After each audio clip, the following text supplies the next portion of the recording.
This video is sponsored by Noble Gold. The June 9th headline of Deadline Hollywood reads, "Shocker, Peter Rice fired from Disney, Dana Walden taking his post." What it should have read is, against a backdrop of Star Wars Obi-Wan Kenobi failing, Bob Chapek strikes back. Because that is what this is, and the whole industry is to know that Rice was indeed fired. In this editorial, I will go through the significance of these breaking news, the background context, and what this actually means. But first, with inflation now at 8.5% and maybe higher, don't you think you need to be smarter with your money? You need it to grow, not shrink. You need financial freedom, not debt. Start a gold IRA with Noble Gold now, and you'll be safe. And this month, for every cash deal above 20k, you'll get an incredible 3-ounce silver American Virtue coin, completely free as a thank you.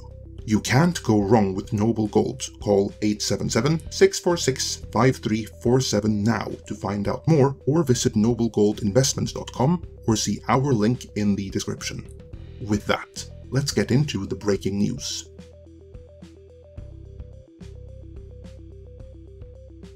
Before we get into the firing of Peter Rice from Disney, let's establish a baseline for comparison, namely yesterday's firing of Carolyn Blackwood from Warner. The June 8th story from Deadline Hollywood had the headline, "Warner Brothers Motion Picture Group COO Carolyn Blackwood departing." Everyone knows that she was fired, but that is implied and between the lines. Overtly, she might as well have left voluntarily to spend time with family. Warner's PR department even provided Deadline Hollywood with some statements to include, such as, "Warner's is losing a prized executive with 2 decades of industry knowledge. She cut her teeth in business affairs and legal at MDBP Worldwide before her arrival at New Line, and yada yada yada, nobody cares." The point is, she was fired in David Zaslaw's ongoing purge of Warner and DC, but she was allowed to leave with grace and dignity. Now, compare that to what the exact same publication, Deadline Hollywood, said about the firing of Peter Rice 1 day later. Shocker, Peter Rice fired from Disney, Dana Walden taking his post. There is no mincing of words here. This dude was fired, likely with extreme prejudice.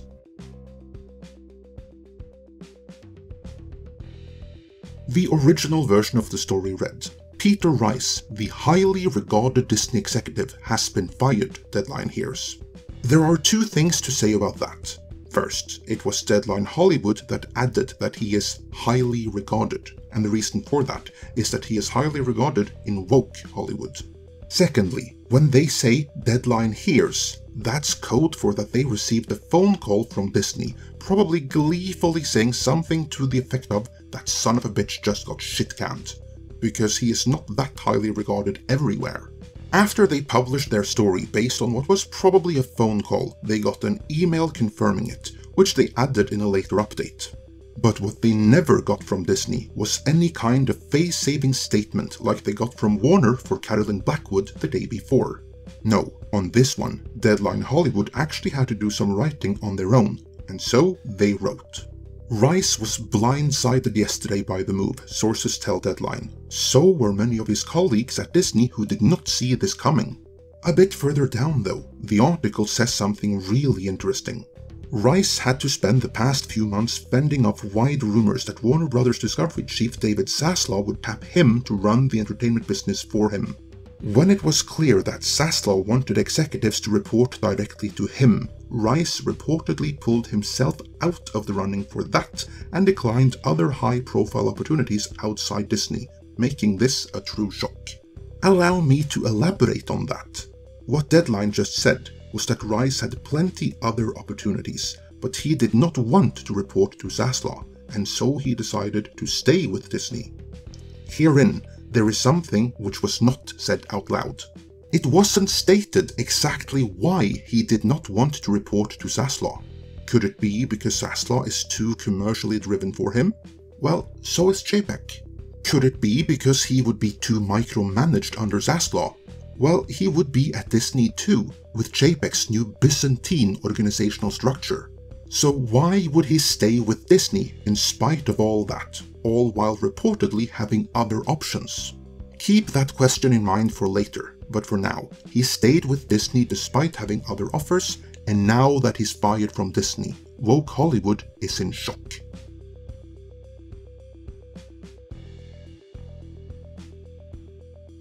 Don't take my word for it. Here is what Deadline Hollywood had to say.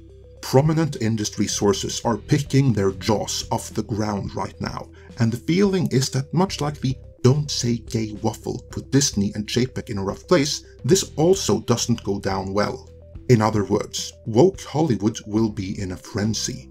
Good of them to subtly bring up the Florida bill, which Disney activists used as a means to put Chapek in that rough place.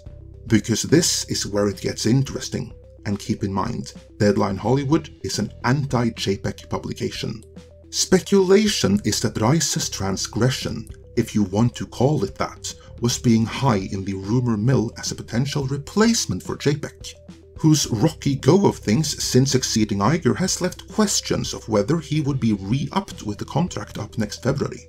That puts a Shakespearean spin on all of this. Could Chapek have gotten rid of an executive who had been rumored to be a contender to ascend to the CEO position when Iger exited? Chapek just got a vote of confidence from the Disney board.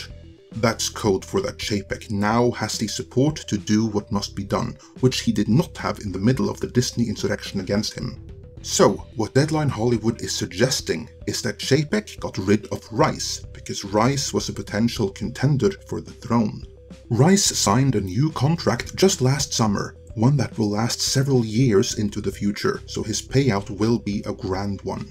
Still, had he known of Chapek's plans, Rice likely would have entertained some of the overtures from other companies he received when his previous contract was coming up last year. Instead, he opted to stay at Disney. This of course is pure speculation on my part. But maybe he did so because he thought Chapek would not long remain in the CEO role.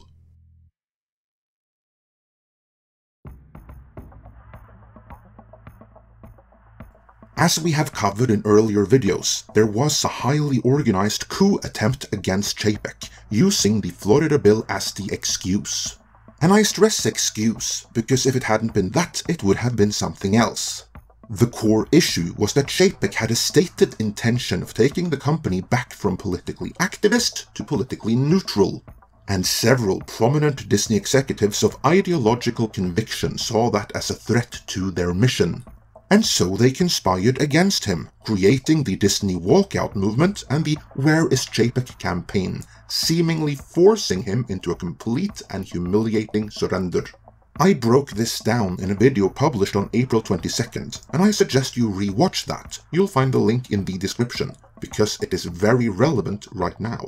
In it, I made a comparison to the famous thought experiment Schrödinger's cat, saying that one of two possible scenarios were playing out, but we couldn't say which one at the time, as they both looked similar then. Either Chapek genuinely surrendered, or he played 4D chess while he was gathering the support needed to strike back. The correct answer would appear to have been the latter. If you aim at the king, you better not miss. And now that Chapek has gotten the confidence from the board that he did not have while he was forced to make that hostage video and other concessions, the ringleaders trying to take down Chapek just found themselves on the losing side of the corporate Game of Thrones. Could Peter Rice have been one of those ringleaders? There is certainly evidence to suggest that may be the case. First and foremost, Rice is an ideologue. That is why woke Hollywood are in shock now. He was one of them, and he did the work. Apparently, Rice is one of those most responsible for Disney having turned as hard left politically as they have. According to WDW Pro over at That Park Place, Rice is the one who hired several of the individuals seen in the Disney Reimagine Tomorrow videos, which are so extreme that normal people tend to find them shocking. That Park Place also revealed that Price served as a member on the Walter Kites Foundation. That is a foundation which, it has been opined, is all about social engineering by way of forcing equity, diversity, and inclusion in entertainment. By all accounts, Rice is every bit as much an activist as Kathleen Kennedy and Rian Johnson, only more insidious, as his influence extends to every level of the organization, and he is too high up on the ladder to even be visible to most people. Could it be that the reason he stayed with Disney, despite better offers, was that he hoped to usurp Chapek and become Disney's next CEO? The Hollywood Reporter, a publication more aligned with Chapek, goes a long way towards implying that was the case, and they also break down the manner in which he was fired. Disney CEO Bob Chapek summoned Rice to his office Monday and relieved the former Fox executive of his duties. The CEO, who took over for Bob Iger last year, is said to have felt that Rice was no longer a fit. This dismissal took place in a 7-minute meeting Monday evening, according to sources. Chapek told Rice that he was not a fit in the new Disney culture, to which Rice said words to the effect that he thought they were in the midst of building the new Disney culture. He asked in what way he did not fit, and Chapek responded, "Now is not the time," and dismissed him. Dismissing him like that, not even giving him the time of the day to explain why, that alone sends a signal. I would imagine that going into the meeting, Rice really thought they were building a new, even more activist company culture, while Chapek, now with the board's support he needs, is taking steps towards building a more politically neutral culture.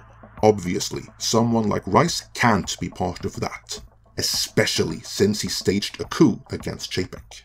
So now he is fired, and not only that, he is fired in a manner which left no doubt that he was indeed fired, and Chapek's Disney wants everyone to know.